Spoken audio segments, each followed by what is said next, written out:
Hey everybody, it's Dennis O'Brien. I have been absent from this show called Let's Talk About It for 2 weeks or so. I think Susan has been carrying the ball by herself with her guests. But I'm back tonight with Matt Rupar and Susan Johnson. And Let's Talk About It is on the air.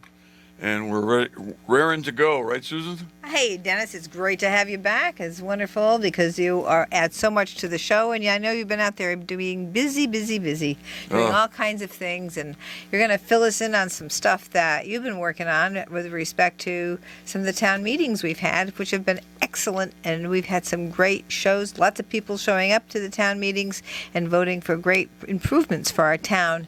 And I have to say, we have had some wonderful improvements, and they're still ongoing. I go over the bridge, the Frog Bridge, and I look at the Gilson Square, and I think, isn't that beautiful? And by the way, Dennis, did you see what they did on public television, Rhode Island Public Television, last night? Wayne Norman said it played all over the country. Yes. Our Frog Bridge was on the air. And boy, what a great thing. We had a wonderful history with Bev York.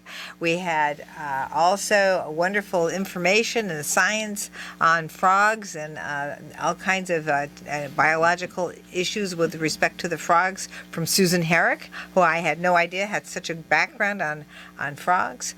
And having the history of the Frog Bridge presented so beautifully on public television was just great. I woke up. In fact, I had constituents sending me the PBS YouTube part of that show, and I recommend everybody to go and check it out on PBS. And I asked my press aide to help me out and post it on my website and my Facebook page because it's a great thing to have that information, to have that history. It just goes to show you that Wyndham works. Wyndham's wonderful. Wyndham has great history, and Wyndham is moving forward.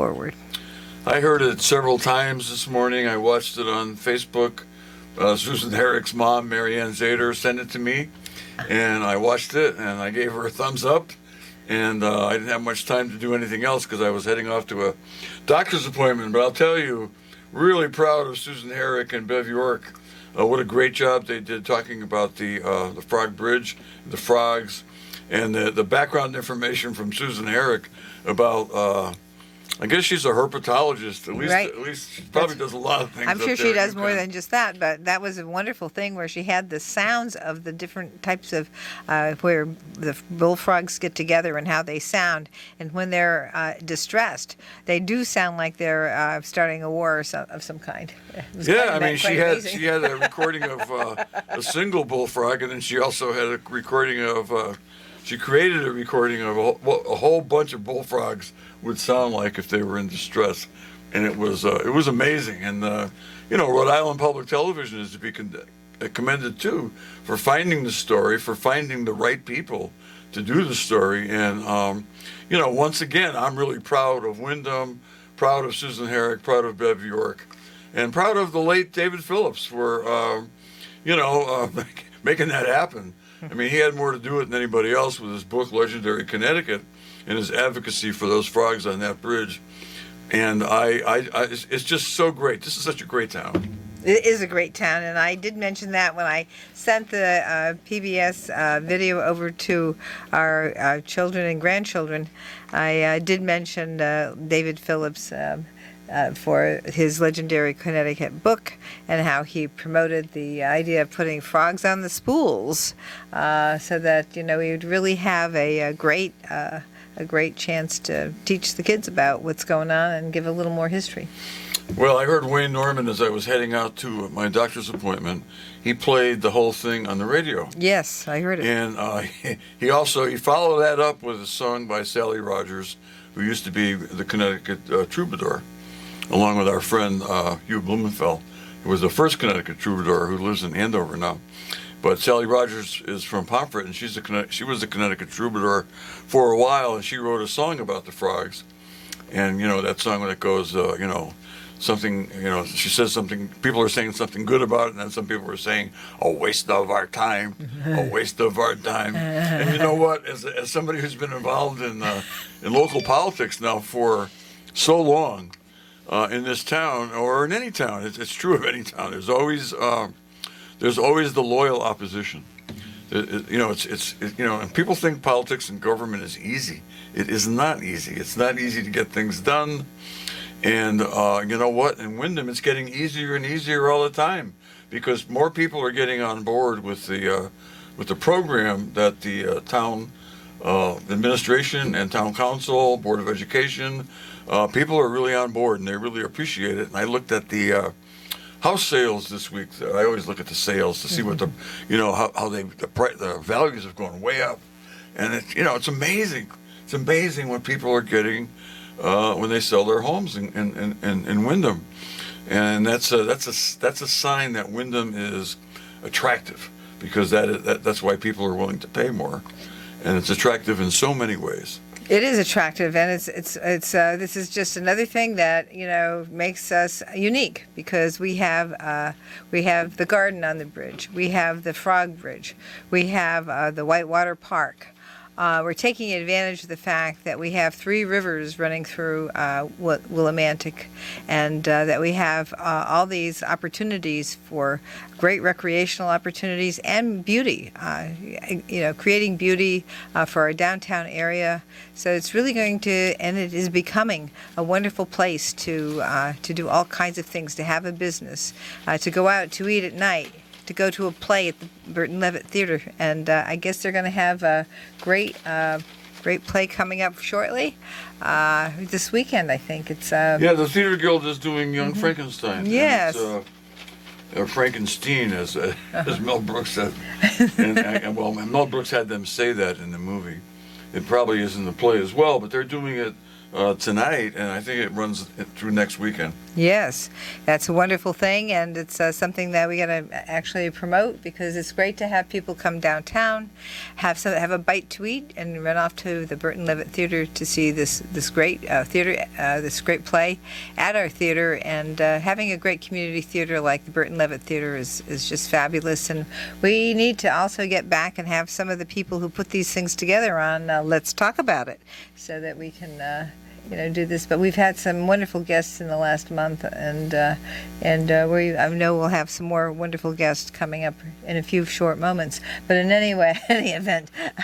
Well, anyway, I just wanted to say I was talking about the controversy over the frogs. Yes, that please. happened. Yes. Most people were behind it and were supportive, but right. There were people who were opposed, and there's almost always people opposed. But you know what? Earlier this week, we had a town meeting for spending projects on the agenda, town meeting for bonding, and they all passed unanimously.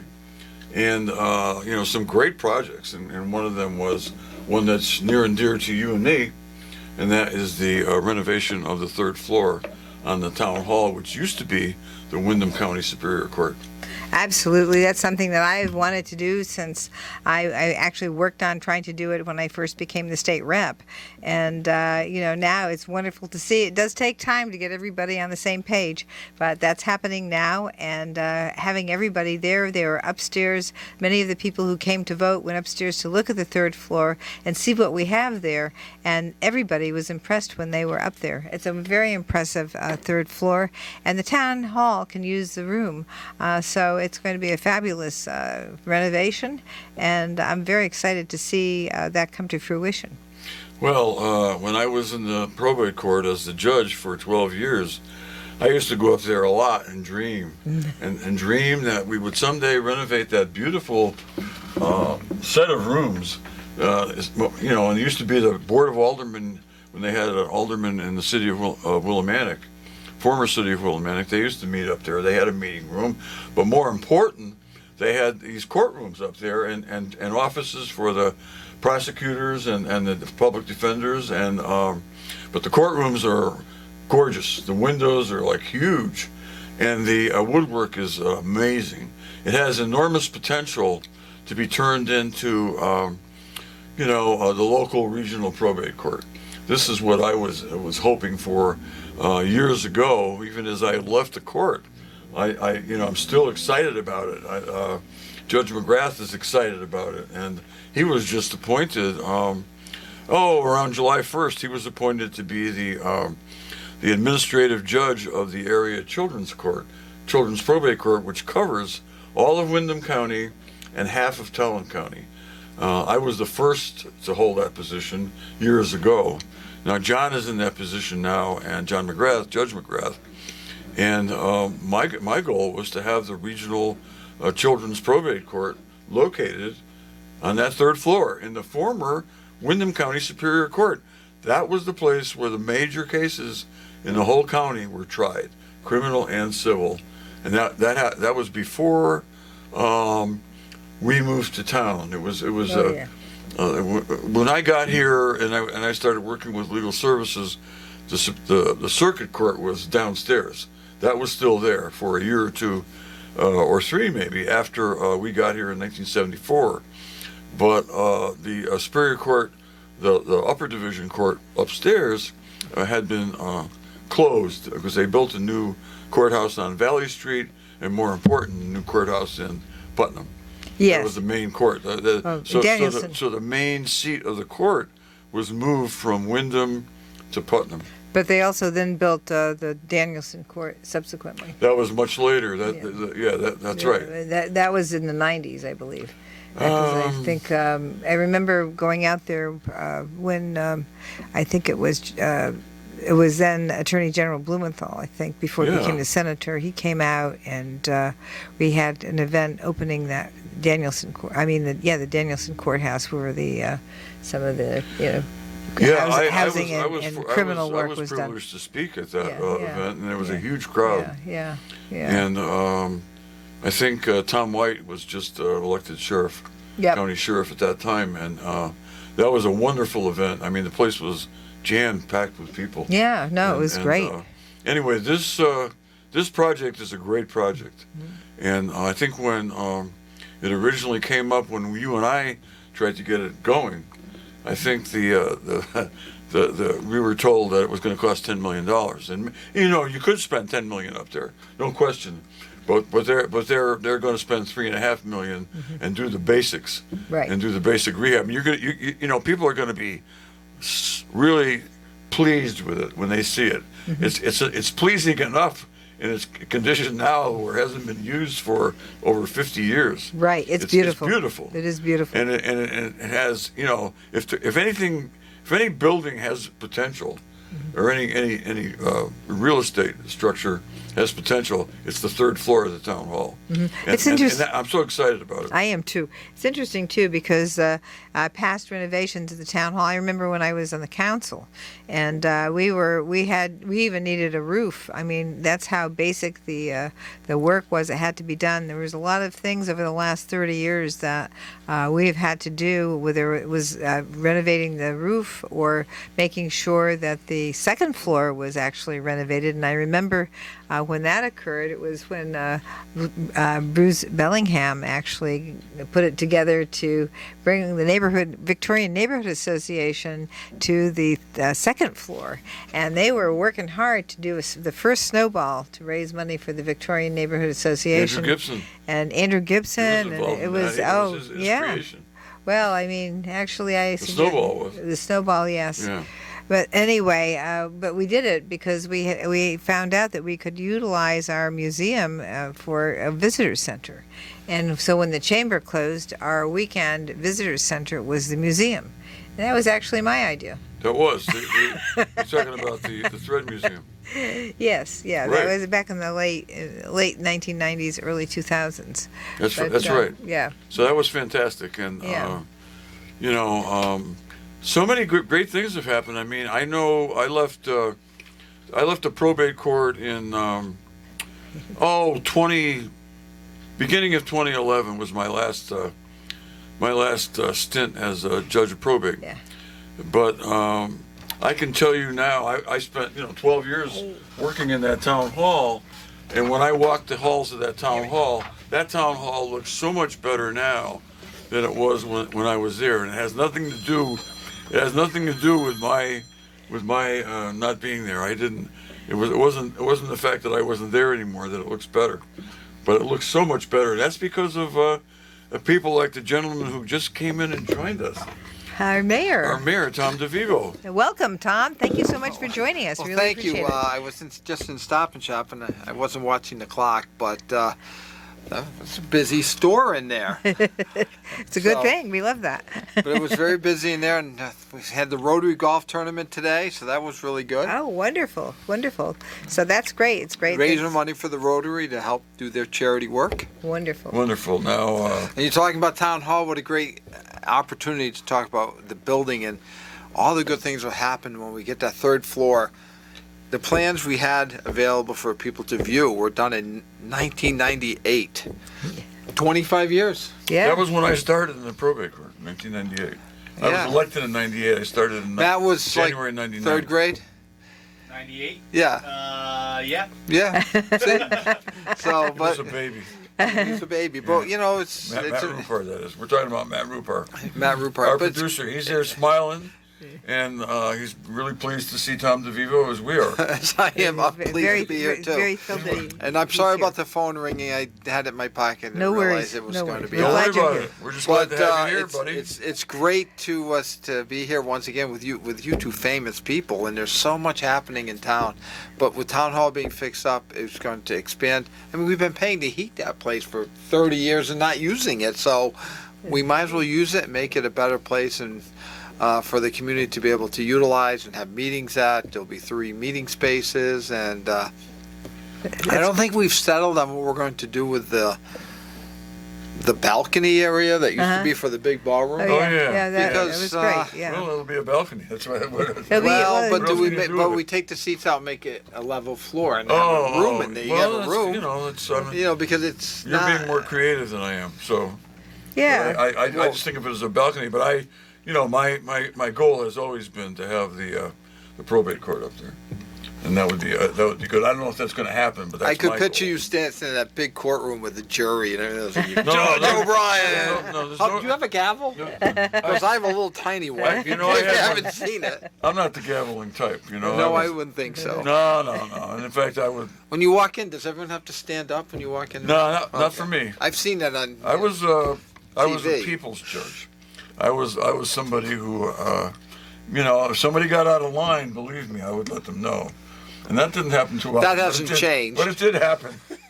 Well, let me say that about the probate court, because the probate court is pretty much set up for the non-lawyer in so many ways. It's set up to make it more user friendly for people to go and use and be part of the whatever process they need to go through. On the other hand, if you have complicated legal issues, you really should probably have a lawyer. But most of the time, it's set up in kind of like an administrative. Right, but if you court. had something before the probate court and you could afford an attorney, you could Right. bring one, right? Listen, You can have an attorney I did with you. Of course, yes. I did a lot of, when I was judge here, I did a lot of traveling around and doing cases in other courts.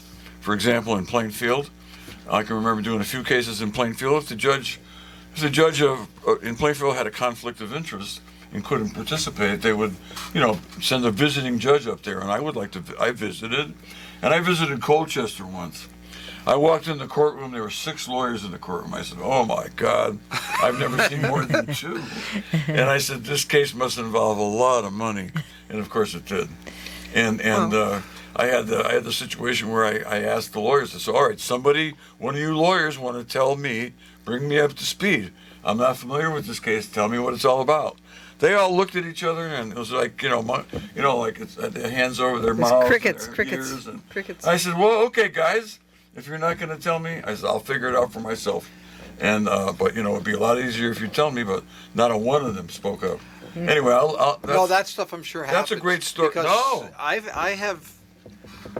don't know if it's a good thing or a bad thing, but I've been executor for 5 or 6 different estates for people who have passed, and the probate judge always helps you through it. So you don't always need a lawyer if you can't afford it. You That's don't right. need an That's attorney. right. It's a user-friendly court. It's very It is. user. It's That's right. all and it's Thank easy. you, yeah. And if I you tell agree. the truth to the judge and you're honest, Always tell the truth. nothing bad happens. But not only is probate judge run out of town hall, there's so much that happens with the building, and we are working towards a new IT platform with our new IT director who will be starting full time soon, and that's exciting because we need to upgrade our website. We'll never be perfect. but I'm hopeful we can create a position of a social media expert that can keep it updated. We'll probably have a Facebook page that won't be live. It won't be multi-user. You won't be able to come in and vomit all over the town staff and all over the town, which happens on Facebook. I'm sorry, people know what I'm talking about. You got the trolls. So, Yeah, but the but we're going to use it for a platform to feed information, and Correct. We're going to try and update the sign. That was the newest thing at our town, the big sign. Oh, the electronic sign. Electronic sign. Yep. The planning zoning said no less than 30 seconds, and Oh, they don't want people. They're looking out for safety. right. But we could probably get away with 20. That's a great. So, That's a you know, safe spot there with those the is. four-way stop. But we want to follow those. That procedure will be on the 2 new ones. We have 2 new ones coming in. Yeah, so. yeah.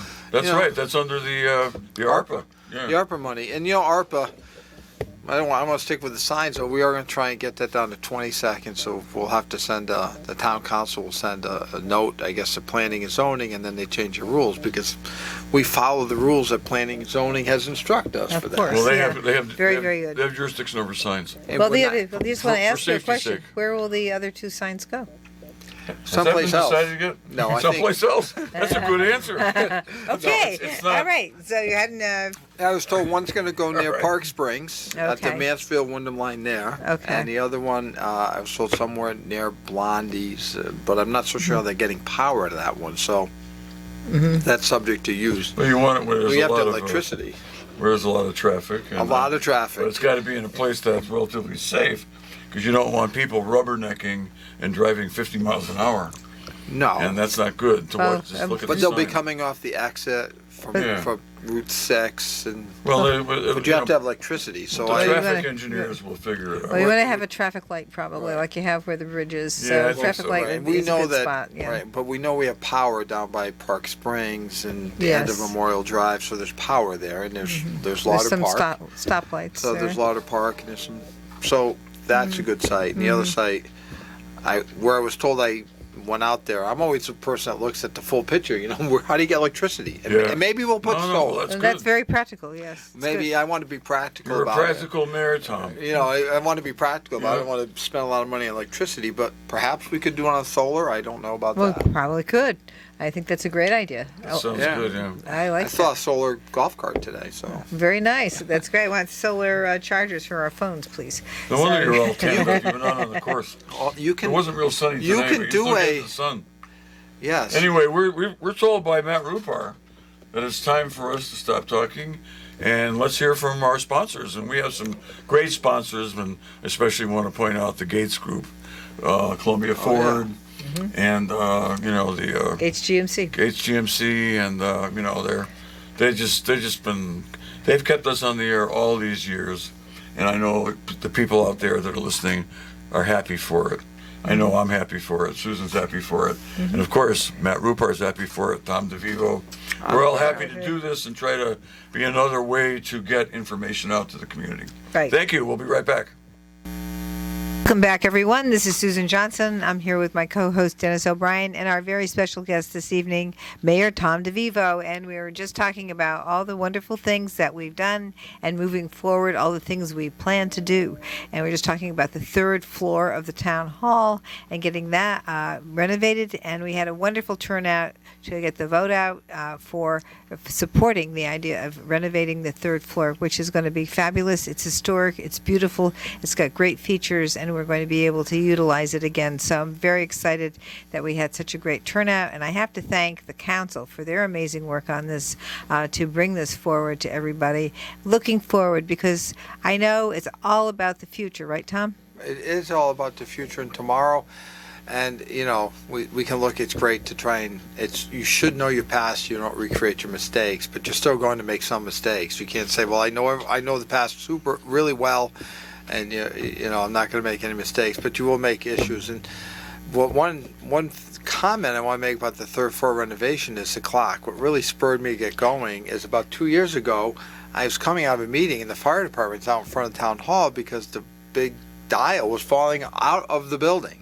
Oh, And I said, you know, Jim, we have to find a way to do this. And we had just started the high school project and then we had election cycles, and so we had the opportunity. We wanted to get started on fixing the third floor, but the clock, the mechanism is being dropped down to the third floor, so you will be able to go into the third floor by elevator or by the stairway and go to the third floor and see the clock and all the how it works, because the clock is, it's just a matter of dropping down. There must be a name for a pendulum arm or something like that. I think a pendulum that comes down, and it's a much longer one, and it'll just the clock. You'll be able to see all the working, the mechanism, and to be in a plexiglass box, and so you can bring kids up to see how things work. And so some of the features we're going to be doing up there will add to meeting space and rooms that we need, and hopefully the council can meet up there, because we struggle in the ballroom. The ballroom is a good room to have a large meeting like we have. Beautiful room. But acoustically, it's I don't know how much. You both of you know this. I never quit. I have tried so many different ways to fix the acoustics since I've been mayor. To putting in curtains, to putting in soundboards on the wall, to add some items to the ceiling, to seeing how it worked with the fans. And we have ceiling fans. Turn them on, turn them off. How does it work? And then that all takes time during a council meeting. We have just tried. We're meeting up on the stage. We did that last week inside the ballroom. That worked well, but we had some technology problems with the hybrid. People could hear us, but I guess it was echoing. So there is a way to fix that. I actually talked to Colin Rice here from WILI, because he is a sound engineer. Yes. And he said he would come up and see what he can do. So I don't know how that's going to pan out, but we got to just keep trying new things, just keep trying. We can't give up and saying we can't use this room because it doesn't work. We'll that get room it. is great, and But there's not a council member and any party that says I haven't tried everything to make it as functional, user friendly. Remember I was elected first time I was mayor. I was just filling in for Victor, and then we went to COVID, and I became like a COVID mayor. And that was challenging.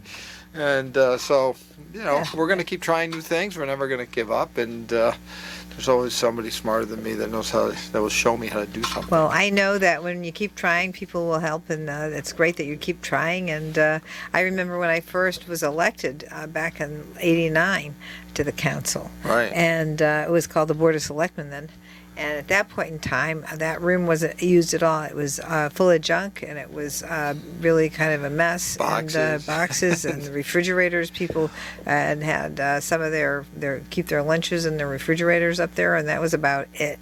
But it was really terrible. And we were just talking about this earlier before you walked in, about how Bruce Bellingham worked really hard to bring the Victorian Neighborhood Association in there to clean everything up and fix it over. And here we are today. And we had the snowball there, and we hopefully will go back and have some snowballs at some point in time in the future, but couldn't do it with COVID. And I think everything's starting to come back a little at a time, but this is an excellent thing to keep the town hall and start to make it all functional from the third floor all the way to the bottom. Correct. And there's other buildings. That's why we try and maintain our buildings. Yes. We do a little bit of work. That's what part of that money was for the school buildings. Absolutely, the community knows there are plans for new schools and developing our schools, but if we don't maintain what we have, it becomes a real challenge. Now, not everything can be maintained all at the same time. We only have so much money and so many funds. You have to kind of watch. Because I do take it personally, as I know Susan, you do, and Dennis, you do. This is not our money. If it was our money, I'd run out of it. I'd spend so much. But it's, it's definitely the taxpayers' money. So we're very prudent and thoughtful, and we try and keep it. That's why I work so hard to make our meetings so virtual and so hybrid. Am I perfect? Absolutely not. But I'm getting there. Let me just say something about the taxpayers' money, because if we maintain things, it costs a lot less to keep them going than if you just let it go into disrepair. Always, always, always. So if you look at the taxpayers' funds, that's the way to make sure people's money is preserved, is to keep things up, because once you let them go, they cost a lot more. I can speak that clearly. The town chose not to let the high school roof go before the renovations. It was 10 years ago, at the high school, maybe 12. High school roof just continued to leak, and they weren't fixing it. It didn't pass. When we finally were able to pass it, we had to fix walls. Ceilings were rotted. Right. Floors had come apart. We had to retile the floors and then polish floors down. Yep. So by letting that leak continue, where if we just got on it immediately, we wouldn't have to do all the other work. That's right. That we had to do just to make it a good place. And I know that because when you have a leaky roof at your house, you want to get it fixed as soon as possible because you don't want to have mold, you don't want to have a rotten house, you don't want to have these things happen. So, these are things that we should do with our government buildings as well. Well, I mean, I remember the old ad from some auto repair joint saying you can pay me now or you can pay me later, and if you pay me later it's going to cost a lot more, and that is so true. And you both especially are very, very good at that, and I think our town council is good at that. I can remember for some reason or other, I was not on the town council. I might have been the Democratic Party chairman, but the Board of Education wanted us to pay for a new curtain for the stage at the high school, and it was debated and ultimately defeated. And it was a relatively low amount of money compared to what we're spending today on necessary items. And the challenge that I remember that. I remember that I don't too. think so. I think we ended up getting it passed. You were on the Board of Selectmen. You probably were on and the board. And we were like, no, because you're correct. We did pass it, but by saying no, the other one, they were unable to have drama classes because it wasn't even fire retardant anymore. Right. So it was like it was dangerous. It was like, what's the matter? We have to, you certainly want to put your children in danger. No. And so we had to cancel drama. And Victor Funderburk, Mayor Funderburk, yes, became he was a drama teacher, and he was driving force he was beside himself that we couldn't. We were stuck with the curtain, but now the curtain has been repaired, and it's. Speaking of Victor Funderburk, I don't know what they did with it. I think him winning that election and becoming mayor was a watershed. That was a turnaround. That was a turning point in our history. And then you followed up with him, and you've carried the ball. And the council has come along. The council is works together most of the time. When you have votes on things, usually it's not close, okay? Because the time you're right. You and the town manager set the agendas for the meetings, and you take the lead on that stuff. So you're not bringing up stuff that's off the wall. It's all stuff that's needed, and it's reasonable, and it's all And Susan helps an awful lot at the Capitol. Obviously, got a 95% reimbursement rate for the high school. I mean, that's amazing. And every time I go by that hospital, that high school. Every time I go by that high school, I'm rubbernecking myself, and I can't help but look. I said, "Wow, look at that! It looks great already, just from the outside."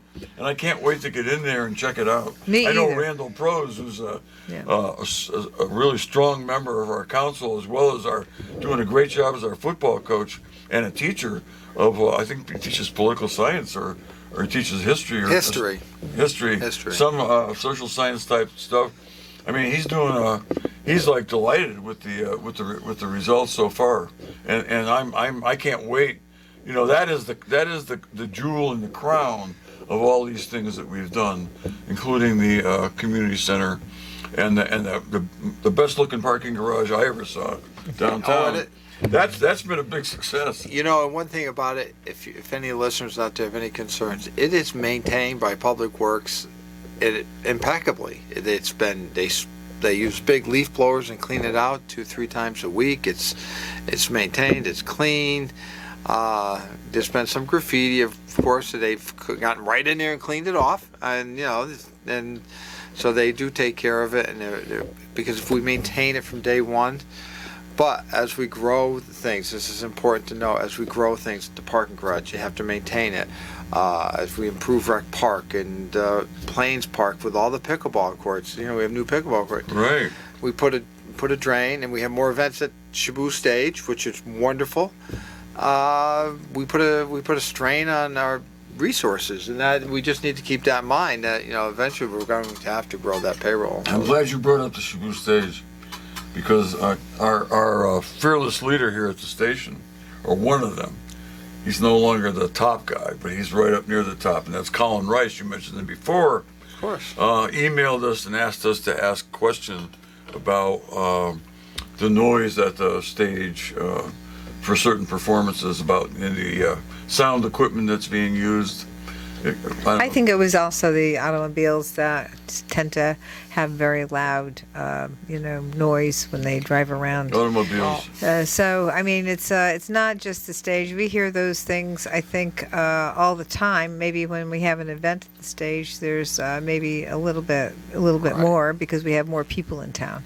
But I think that's part of the problem is the fact that some people really blast the radio, and it's kind of like a little bit too much. And I did attend that car show. I got there around 2:00. It was loud. We had one event that was really loud, but it had. I can say this. It was the largest attended event we've ever had. Mm-hmm. There was probably 8,000 people there. Now that's going to be loud, yeah. But we learned some of the things. We can't have. They start at 10 in the morning. When I heard it was a car show at 10:00, it didn't give me much. Okay, car show starts at 10:00, right? I didn't think about it. I didn't think there'd be so many people and so much music. But there's church, so we have churches right there on a Sunday. It was a Sunday, so we're going to do one in the future. Now we will consult with the churches nearby and try and have it maybe start at noon and then go to 5:00 if it's on a Sunday instead of ending at 4. Don't just make it longer at the end. That's important. That's important. That was important, and we've also learned the churches have had some other challenges, because I know Colin is very faithful in Loretta, but we have had performers on stage that come across on their microphones inside the church because they have wireless mics. Oh, and our wireless, they brought in wireless. So that's beyond me. Who would have known? Who would have known? Until it happens, how do you know? Who would even think of those things? No, wouldn't think of that at all. Well, that's probably part of the problem. So Dave Foster has worked on that, and he's found a solution by working with Father Larry or someone else at Corpus Christi. So I'm sure he's, so that doesn't happen anymore. We will find ways. Things are going to happen. Mm-hmm. But to think we had a car show that was loud, and it was our largest event, and we've had some very famous. We've had some really big events. Big events, and it was by far the biggest event, and we had 5,000 people at our Latin Fest, and that's less than was at this car show. So, wow, it just we're gonna. I wouldn't have known that having a car show would create noise. I mean, I think when I think of a car show, I think I'm looking at the different vehicles, the types of motors, how they run, how old they are, the transitions from one type of motor to another motor. Those are the things that I think of when I think of a car show. I don't think about a radio. I don't even think about them. These weren't necessarily antique cars. These were. Well, I'm trying to think of a better word. No, they weren't. Mm-hmm. They were. But you've gone to even What's if they're a better word? You go from a transition to the hybrid, then you go from that to the electric. I mean, you have all different types of motors. You have you've gone from the 8-cylinder, 6-cylinder, 4 cylinders, and to less than a 4-cylinder. I mean, those are the kinds of things I think of when I think of a car show. All right, correct. This is and maybe there's a better word for it. And when I say these were tricked out cars, there were Jeep. There was a whole. Jeeps. There was like 50 Jeeps that were 2020s and up. Wow. But some had giant tires and big giant snow guards and big speakers and. I just should have gone to this. So they were all, but they were. I'm sure there's a different word for it. I'm struggling here trying to think, but they were tricked out. They had Volkswagens here that had. Really high, that the cars that jump up and down you see in the TV. I saw a couple of those. So it's okay. It's just we didn't expect that. That was the type of car show it was. Versus we're having one soon for veterans. So that'll be what you're talking about. There'll be the 8-cylinders. They'll come in. They'll put a 6-cylinder engine in a old Nova or something. And but these cars were many of them were relatively new Hondas, and all jacked up, big giant speakers, and it was more like a festival. I will say, and I can't really, because I saw it.